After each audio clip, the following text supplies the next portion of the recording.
আমি কোনো এক ভিডিওতে বলছিলাম যে ৮ ভাই-বোনের ছেলেমেয়ের বছরে, বছরে সবার জন্মদিন থাকে। কার্ডটা রেখে কার্ডটা করে। তো প্রতি বছরই কম-বেশি সবারটাই কিন্তু ঘরোয়াভাবে করা হয়। আমরা ওইভাবে অনুষ্ঠান খুব কম করা হইছে। তো এটা ছিল সোহার জন্মদিন।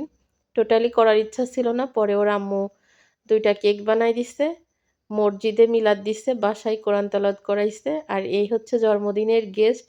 একপাশে আমার সেজো বোনের মেয়ে আর এই যে গোলাপি হেজাব পরা, এটা হচ্ছে ওর চাচাতো বোন। আর এই যে বাসার পাশে আমি খালা।